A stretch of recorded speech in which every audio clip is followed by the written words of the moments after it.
The most challenging invasive we have here is probably the wisteria. It's almost like following a spaghetti noodle all the way down to the ground. It's very hard to actually find the bottom of the vine to cut. The Friends of the Lower Appomattox River is a community organization. We started 20 years ago to work on the conservation and protection of the river, to really reclaim that land for people, for wildlife, for native plants. We have been facilitating the creation of a 25-mile-long trail called the Appomattox River Trail. It will meet up with the Capitol Trail and with the Fall Line Trail. So here we are in Petersburg in the very middle. So you still got some connecting to do. Yes, we do. We've got pieces to put together. Can you please tell us what we have going on here at the entrance of this trail? We have a native plant garden here. They're bustling with our native pollinators like bumblebees. We have monarda, goldenrod. We leave the seed heads so that they can feed the birds with the seeds in the winter. The pollinators are very happy. They're very, very busy in this garden today. Yes, I love to see it. And about the trail itself, can you tell me what people expect to see here when they come? On this section of the trail, you'll see beautiful views of the river. You'll see lots of birds, wildlife. We have some historic areas. We're standing on the foundation of buildings that are no longer around, but you'll see stone walls that used to hold up those foundations. I understand that it's been a lot of work to be able to uncover everything that we now can enjoy.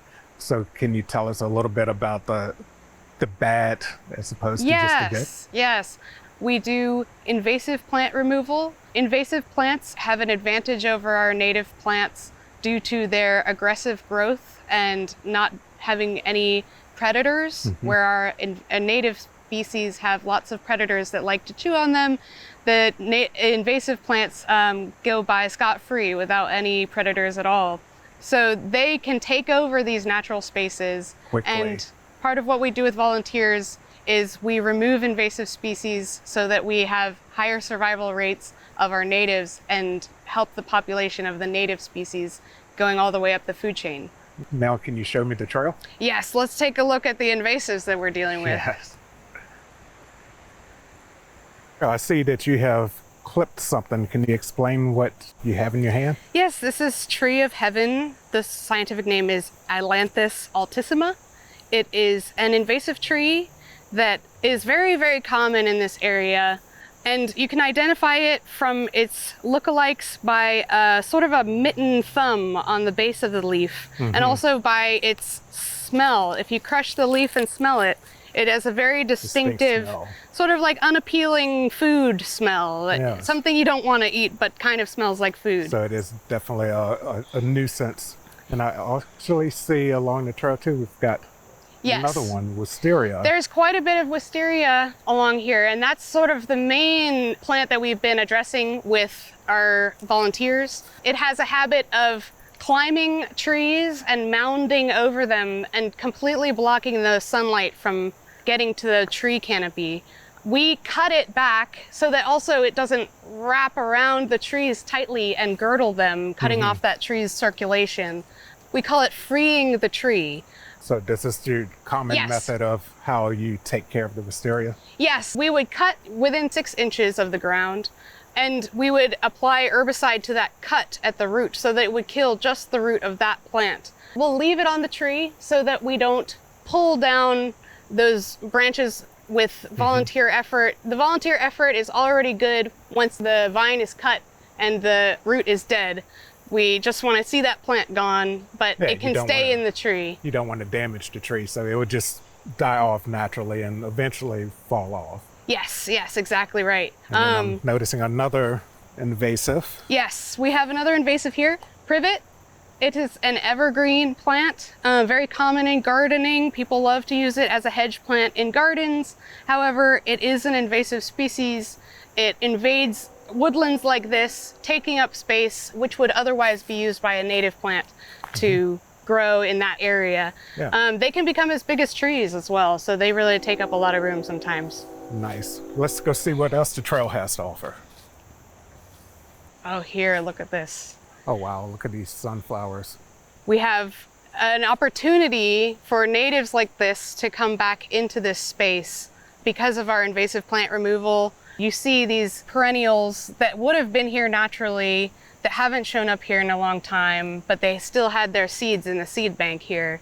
And once that sunlight came back and hit them, they were ready to go, and we love to see it. So it's like a new lease on life. That Yes. They finally got the space to breathe and Yes, rise again. and it's covered in pollinators. I love to see that too. Awesome. I'm actually starting to see another thing of beauty. You can start to see the river here. Yes, a lot of the work that we do has that extra benefit of opening up the spaces for people to enjoy it more.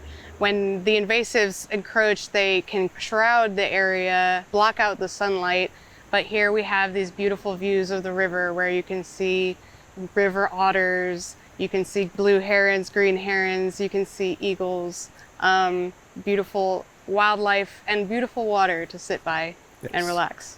Yes, it's definitely more inviting instead of having a wall that's blocking everything and just making a dark canopy. But Yes. this is incredible. So I do appreciate the work that you guys are putting into clearing not only the views, but for what you're doing for the natural ecosystem here. Yes, it is a labor of love. It's an ongoing maintenance task to clear invasive species because they love it here just as much as the natives do.